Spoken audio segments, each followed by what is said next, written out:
Il s'est tenu dans la soirée de jeudi 20 juillet au stade de Martyrs de la Pentecôte une conférence de presse co-animée par le ministre de la Communication et Médias, ministre de Culture et Arts et le directeur du Comité national de jeux de la francophonie pour tabler sur la préparation des jeux de la francophonie, principalement dans les secteurs de la culture et arts, assure dans ses journaux. Dans l'objectif de contribuer à préparer l'avenir professionnel de la population congolaise et réduire le taux de chômage, le président de la République démocratique du Congo a procédé au lancement officiel de travaux de la construction de la cité de métiers dénommée Moussala dans la commune de Limité, une initiative que la population quinoise a saluée. À suivre également dans cette édition du journal.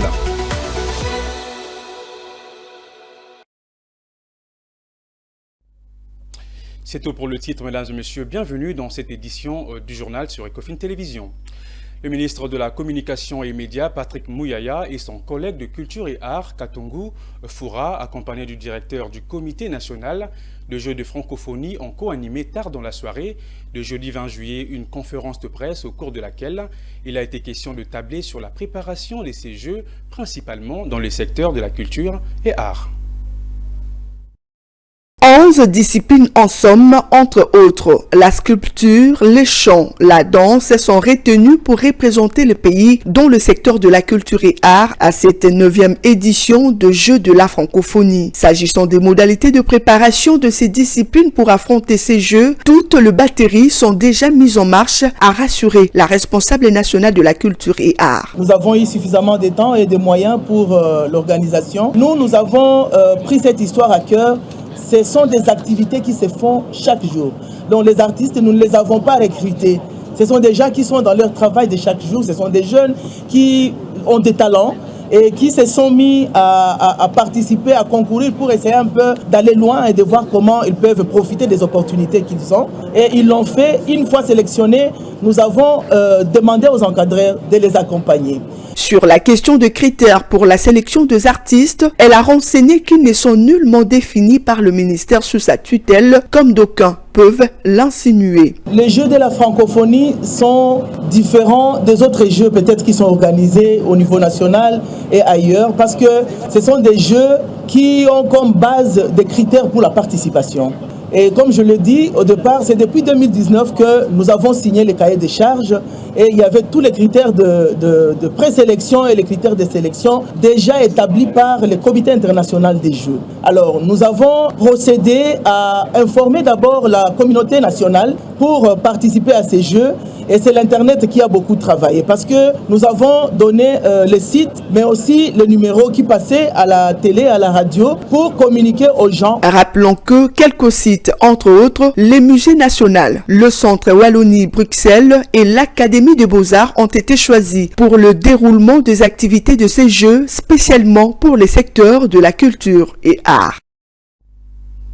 Au cours de la même conférence de presse, il a été évoqué la question sur le droit d'auteur des artistes. S'étendant sur celle-ci, la ministre de la Culture et Arts, Katongo Foura, a rassuré l'opinion de l'accompagnement du gouvernement quant à ce et a annoncé l'instauration d'un cadre légal protégeant les œuvres d'esprit des artistes. On l'écoute dans cet extrait choisi par Philo Chiloba. Mais la SOCODA existe. Elle perçoit les droits d'auteur des artistes. Pour cette question, la SOCODA va jouer son rôle. Et si vous avez suivi ici récemment, nous avons communiqué, nous au niveau de la culture, nous avons été en contact avec les opérateurs culturels, producteurs, qui voudraient bien accompagner notre pays et notre secteur dans cela. Et nous avons été en entretien avec le ministre des Finances parce que c'est question finalement de fiscalité et nous devons réfléchir suffisamment pour voir comment nous allons accompagner et soutenir les artistes à ce point-là. La question du cadre légal est en train d'être retravaillée. La conscientisation des artistes eux-mêmes pour leur sécurité sociale et la vie des artistes par rapport au travail qu'ils produisent. Et les Jeux de la francophonie vont jouer pour leur visibilité. En connaissant qu'il y a des problèmes au sein de la structure qui s'occupe de cela, il y a quand même des voies, des sorties qui ont toujours été utilisées et il y a des entrepreneurs, des amoureux de la culture congolaise qui voudraient nous accompagner et nous sommes dans des discussions. Et ces discussions, je vais préciser, ce n'est pas par rapport au jeu de la francophonie, mais au moins c'est pour essayer de renforcer ces secteurs et essayer d'amener nos artistes à vivre dignement et prestigieusement comme ceux d'ailleurs. Je vais aussi approcher les experts, certainement. S'il y a d'autres éléments de communication, je ne manquerai pas à les publier, à les communiquer. Mais au moins, je sais que la SOCODA, malgré ses difficultés, va faire son travail. Et les artistes eux-mêmes vont contribuer d'une manière. Je sais aussi qu'il arrive que nous contournions cet aspect de droits d'auteur par le paiement de certains actes. Il arrive que cela se fasse. Mais pour le cas d'espèce, si les gens ont été sélectionnés, donc des discussions préalables ont eu lieu et certainement le contour de cette façon de choses pourra nous aider à régler cette question. Dans un autre chapitre, l'Inspection générale des finances a organisé mercredi 19 juillet une séance pédagogique en faveur des mandataires publics à laquelle a également pris part le secrétaire exécutif de l'Association nationale des entreprises du portefeuille. Objectif de cette séance, contribuer à la lutte contre le détournement de deniers publics et mettre fin aux mauvaises pratiques dans la gestion de finances et biens publics.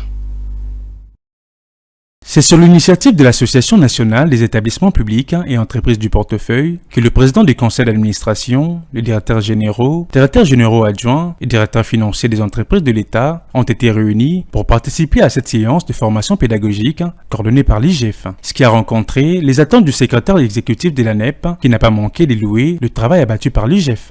Nous constatons aujourd'hui la disparition de certains termes péjoratifs collés aux entreprises, en savoir le qualificatif des canards boiteux. Gabriel Kabanangui, inspecteur général des finances, chef de brigade, s'est pour sa part attelé sur la raison des contrôles, a priori et concomitants initiés par l'IGF dans les entreprises du portefeuille et les établissements publics. La mission d'encadrement que nous effectuons et que nous appelons la patrouille financière s'avère être un instrument efficace.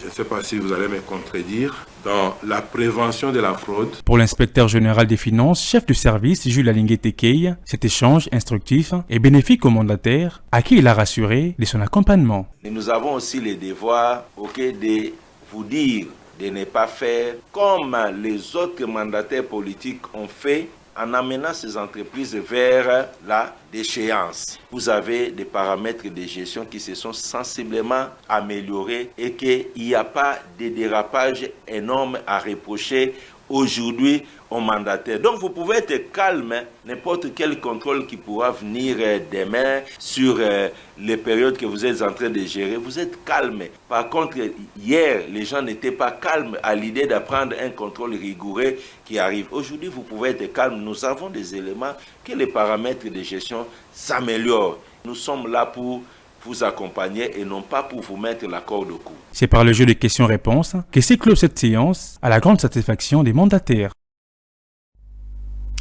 Recrutés en 2021, les nouveaux inspecteurs de l'IGF ont remis un trophée à l'inspecteur général, chef de service Jules Alingué-Tekei, en signe de reconnaissance des bons exemples managériels qu'il incarne. C'était le mercredi 19 juillet dernier à Kinshasa. Plus de précision avec Betty Tonfumo. Reconnaître le bienfait d'un homme de son vivant est un geste rarissime en République démocratique du Congo, dit-on. Et pourtant, c'est ce qui s'est passé à l'Inspection générale de finances. Un trophée et un cadeau, il s'agit d'un charroi où le nom de tous les inspecteurs sont inscrits en signe de ce qu'ils ont reçu de l'inspecteur général chef de service, en signe de reconnaissance.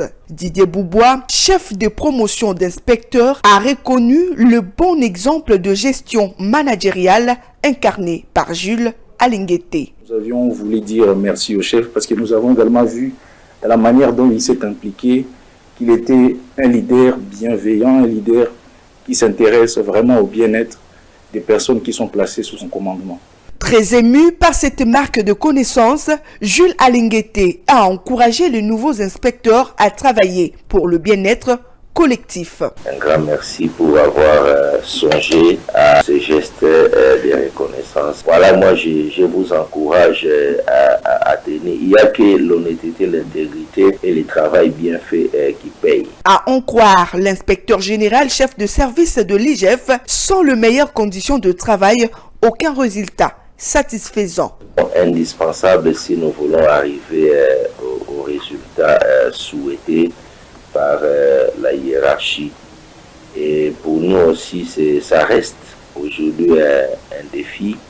Les conditions qu'il faudra toujours chercher à améliorer et jamais faire marche arrière si on veut laisser l'inspection générale des finances à un niveau d'un service qui répond aux attentes. Signalons par ailleurs que le rajeunissement du corps des inspecteurs était parmi les priorités du tandem Alinguete-Batubenga, surtout lorsque l'on sait le tout dernier recrutement des inspecteurs avant ces duos date il y a plus de 30 ans.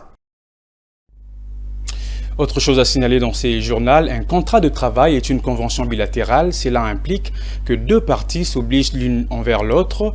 C'est une entente entre un travailleur et un employeur par laquelle le travail s'engage auprès de l'employeur à exécuter un travail sous l'autorité de celui-ci contre rémunération. Quelles sont les deux principales sortes du contrat de travail? Élément de réponse dans ces commentaires de Fulgence Milaï.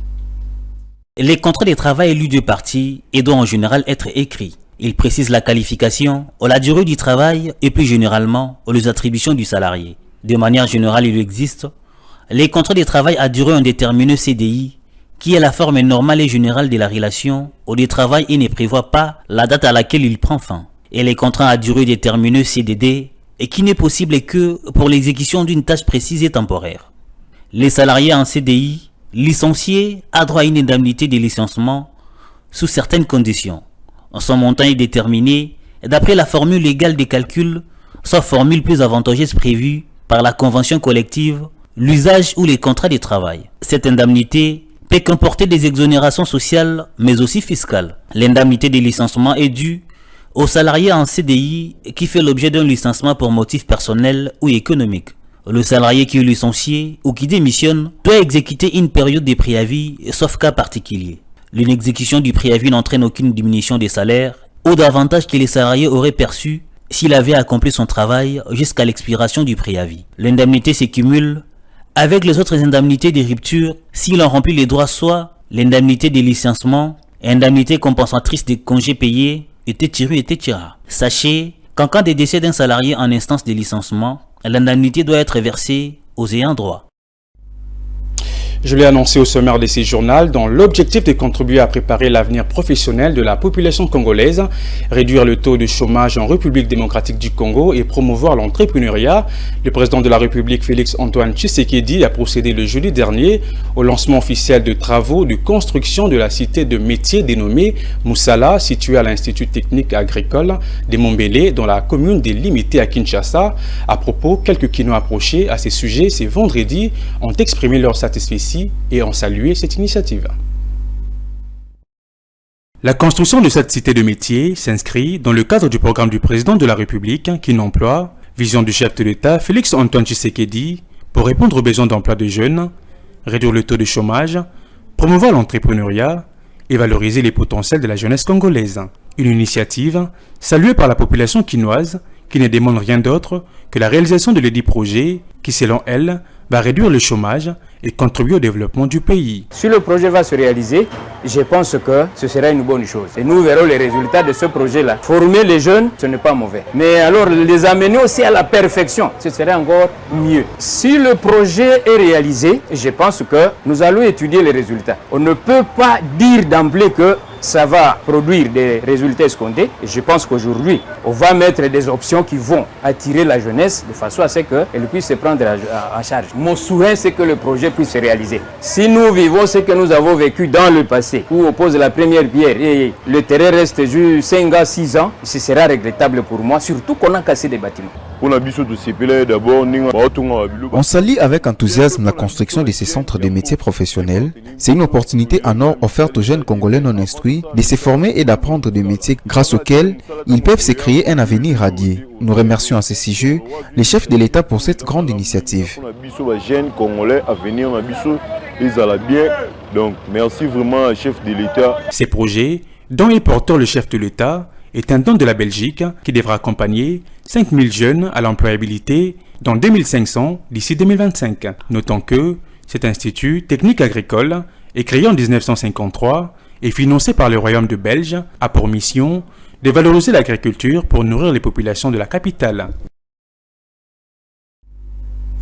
À 7 jours du go de la 9e édition du Jeux de la francophonie, les Quinois approchés ce vendredi 21 juillet sont très enthousiastes à l'idée d'assister en qualité des spectateurs à cette grande cérémonie réunissant le pays francophone.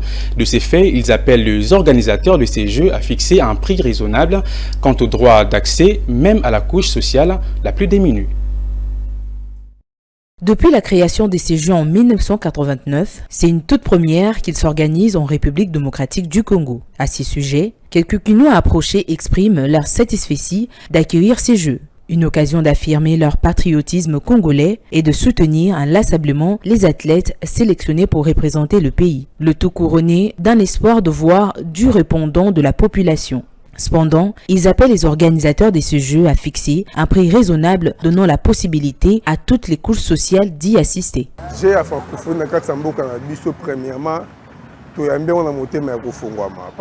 On accueille positivement l'organisation des CG de la francophonie dans notre pays parce que c'est une première dans les annales de notre histoire. En patriote, on ne peut que saluer l'avènement des CG et en espérer une complète réussite. L'autre point positif à noter, ce sont les innovations que nous allons y apporter à l'instar du célèbre jeu dénommé communément Nzango à Lingala. CG est une originalité congolaise que le monde découvrira à travers CG.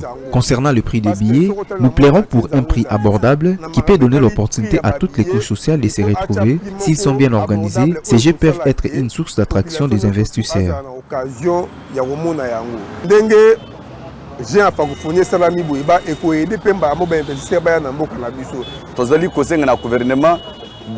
Ce que nous demandons aux organisateurs de ces jeux, de proposer des prix abordables pour l'achat de différents billets, donnant l'accès au site où se dérouleront ces jeux. On n'est cependant pas contre la vente de ces billets, mais seulement, je réitère, ces prix doivent être raisonnables en vue de donner l'occasion à tout le monde d'assister à ces jeux. Rappelons que ces jeux ont été initiés dans l'optique de promouvoir la paix entre les jeunes des pays francophones et de favoriser l'émergence des jeunes talentueux artistiques sur l'échiquier international. Les entrepreneurs congolais œuvrant dans les secteurs de la papeterie et de l'imprimerie déplorent la concurrence déloyale imposée par les entrepreneurs expatriés qui gagneraient presque tout le marché. Ils appellent par conséquent les autorités congolaises à revoir cette situation, mais aussi à réfléchir sur comment mettre fin à ce qu'ils qualifient de tracasseries liées aux taxes. Ils l'ont dit ce vendredi à Claude Kungu et Edi Bouma. Premier problème, c'est la concurrence. C'est difficile pour nous d'avoir aussi des crédits. Tu vas aller dans une banque, on vous demande une parcelle. Moi, je pense que s'il faut faire quelque chose, c'est d'abord chercher comment on peut avoir accès au crédit facile. Ça va faire en sorte que nous, les entrepreneurs, on peut aussi aller de l'avant. Ceux qui sont plus aidés, ce sont les Libanais, hein? Ce sont des étrangers. En fait, au Congo, quand tu es dans les affaires, automatiquement on trouve comme on peut dire que dans place c'est pas seulement on vient, on te dérange, les bureaux ils viennent nous déranger, on est vraiment dérangé. C'est difficile d'avoir un bureau là où il y a le Libanais qui soit dérangé au Congo. Parce qu'ils sont dans des relations avec des généraux, avec des ministres. Alors nous, les enfants du pays, on est plus dérangés qu'eux. Alors on fait le même travail. Or, moi, si je suis aujourd'hui milliardaire congolais, j'aurai beaucoup de trucs au Congo. Je vais engager les Congolais. Et pour terminer, lors d'un atelier qui s'est tenu le jeudi à Kinshasa, le participant à ces assises et intervenants ont témoigné de l'importance de ces genres d'assises qui contribuent notamment à lutter contre les violences basées sur le genre. Ils appellent ainsi aux autorités de contribuer au financement de pareilles activités qui vont dans les sens des sensibilisations. Écoutez. L'activité d'aujourd'hui a porté sur les questions des droits de santé sexuelle et reproductive. Ce qui nous a motivés, c'est que la commune de Limité est l'une des plus touchées sur les questions de santé sexuelle. Il y a trop de filles mères, il y a trop d'avortements, il y a beaucoup de choses qui sont liées à cela. C'est comme ça que le conseil communal de l'agence de Limité a estimé organiser cette activité pour sensibiliser les jeunes de Limité afin que ceux-ci procèdent à des rapports sexuels non seulement protégés mais aussi et surtout responsables. Nous pouvons reconnaître ici que nous avons bénéficié d'un soutien dont on essaie énumérer de la madame la bourgmestre de la commune de Limité qui nous a accompagnés. Malheureusement, par son occupation qu'elle a eue aujourd'hui, elle nous a envoyé son adjoint. Toutefois, elle nous a suffisamment accompagnés, s'il faut le dire en ces termes-là. On a voulu mettre un focus sur la planification familiale, puisque c'est un sérieux problème à Limité. surtout à travers les coins, vraiment les coins chauds tels que Pakadouma et Mombele. Je suis venue ici comme leader d'un organisme de la place et tout, de jeunes aussi. Et l'intérêt que nous avons tiré ici, c'est d'apprendre, d'approfondir notre connaissance sur la santé sexuelle et reproductive. Okay. Nous sommes jeunes, nous ne pouvons pas nous voiler la face. C'est un domaine qui vraiment cause préjudice à la jeunesse. Étant donné que la jeunesse est ignorante, soit elle apprend d'une manière inappropriée sur cette question. Et nous sommes venus ici pour apprendre afin de devenir des ambassadeurs auprès de cette jeunes. Et place à présent à la revue de presse, lui, sélectionnée par Fulgence Milaï.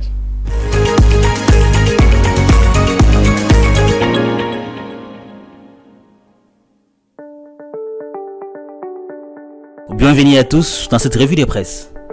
Commençons avec Africa News qui dans sa 7e page écrit « L'UGF tient une séance de travail à l'intention des membres de la NEP, le mandataire public à l'école de la bonne gouvernance ». L'inspection générale des finances UGF a organisé mercredi 19 juillet dans l'amphithéâtre Félix Tshisekedi, en son siège à Kinshasa, une séance pédagogique avec les présidents des conseils d'administration, directeurs généraux adjoints et directeurs financiers des établissements entreprises de l'État réunis au sein de l'Association nationale des établissements publics et entreprises du portefeuille ANEP. Objectif, les faire participer à la lutte contre les détournements de deniers publics et mettre fin aux mauvaises pratiques dans la gestion des finances et biens publics. Au cours de cette journée de sensibilisation, Jules Alinguetekei, inspecteur général des finances, chef des services, a exhorté les mandataires à éviter les scandales observés par leurs prédécesseurs. Pour les flics des finances en chef, les soucis de l'IGF est d'accompagner les établissements publics et entreprises du portefeuille dans l'atteinte des objectifs leur assignés. L'UGF, dans sa pratique d'encadrement des dépenses publiques, ne conseille pas les gestionnaires, encore moins leur met la corde au cou, mais plutôt les accompagne, a-t-il recadré. Résolument engagé dans les nouveaux narratifs de gestion de la chose publique, prônés par les présidents de la République Félix Tshisekedi Tshilombo, l'IGF a promis d'être la vectrice des nouveaux paradigmes de la gestion des finances publiques, à même de réduire au néant toutes les formes de prévarication dans la gestion. Les contrôles a priori est l'une des armes efficaces dans ces combats pour la bonne gouvernance. Désormais, le cap est mis sur l'amélioration de la qualité de la gouvernance afin d'atténuer le risque des fraudes et des gaspillages de ressources et s'assurer de la régularité des actes de gestion. La séance de travail en faveur du mandataire public a connu la participation de plusieurs inspecteurs généraux des finances, dont Victor Batoubenga et Henri-Paul Kazadi, respectivement inspecteur général chef des services adjoints et inspecteur général coordonnateur adjoint. Cette revue se clôture avec Forum des As qui dans sa 6e page écrit « Le président Félix Tshisekedi a posé la première pierre de la construction du centre des ressources Moussala à l'Institut agricole de Mombele. Le président de la République Félix Antoine Tshisekedi Tshilombo a procédé ce jeudi 20 juillet 2023 au lancement officiel des travaux de construction de la cité des métiers Moussala située à l'Institut agricole de Mombele dans la commune de Limité à Kinshasa. Cette cité est un don du Royaume de Belgique au peuple congolais à travers l'Agence belge de développement ENABEL. Elle va contribuer à préparer l'avenir professionnel de la population congolaise en général et de la jeunesse en particulier. À cette occasion, la ministre de la Formation professionnelle et métiers, Mme Antoinette Kipoulou, a rendu un vibrant hommage au chef de l'État, Félix Tshisekedi, porteur politique de cette initiative qui s'inscrit dans le cadre du projet et qui emploie un programme salutaire qui apporte, en collaboration avec son ministère, un appui au développement de l'employabilité et l'entrepreneuriat à Kinshasa. De son côté, M. Joa Indeku, ambassadeur de la Belgique en RDC, a souligné que ces projets pour le jeune est en harmonie avec la vision du chef de l'État qui vise à valoriser les potentiels de la jeunesse congolaise. Cette même vision est au cœur de leur programme bilatéral 2023-2027, signé en décembre 2022. Fin de cette revue de presse, merci de l'avoir suivi.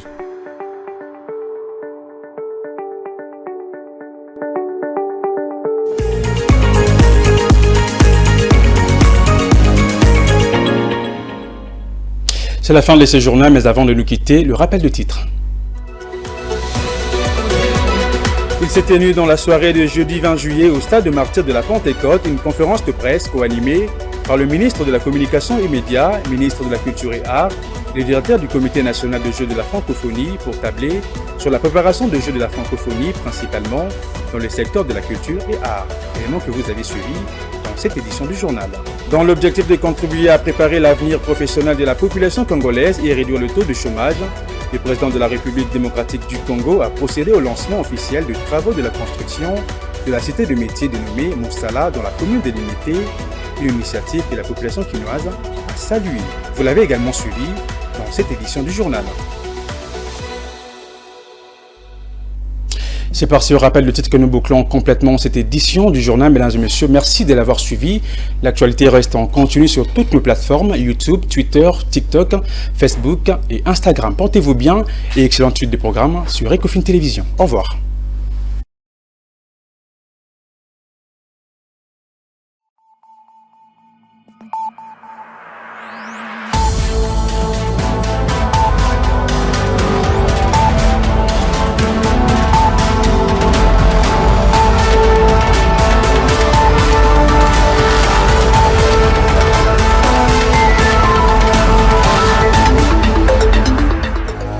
Dans une sphère médiatique, essentiellement tournée vers des contenus généralistes, où l'originalité n'a plus sa place au chapitre, où le secteur de l'économie et finance, pourtant poumon d'un État, sombre dans les oubliettes, voici enfin Ecofin Télévision. Économie et finance télévision, votre chaîne thématique essentiellement économique, vous offre un contenu original. Nous traitons des questions monétaires, commerciales, énergétiques, minières, pétrolières et environnementales. Notre créneau, vous proposer des informations, des analyses, des perspectives et prévisions économiques. Ecofin Télévision vous permet également de comprendre la coopération entre les États et les institutions, sans oublier l'épineuse question de la dette. Ecofin Télévision, tout savoir sur les investissements, les échanges commerciaux, la balance commerciale et la balance des paiements, le taux d'échange, l'état des lieux de la lutte contre les détournements des finances publiques, la coopération bilatérale ou multilatérale. Ecofin Télévision vous explique comment l'économie nationale est directement liée à l'économie mondiale. Notre particularité fait notre originalité. C'est pourquoi nous disons Ecofin Télévision, mieux que savoir sur l'économie et finances, comprendre.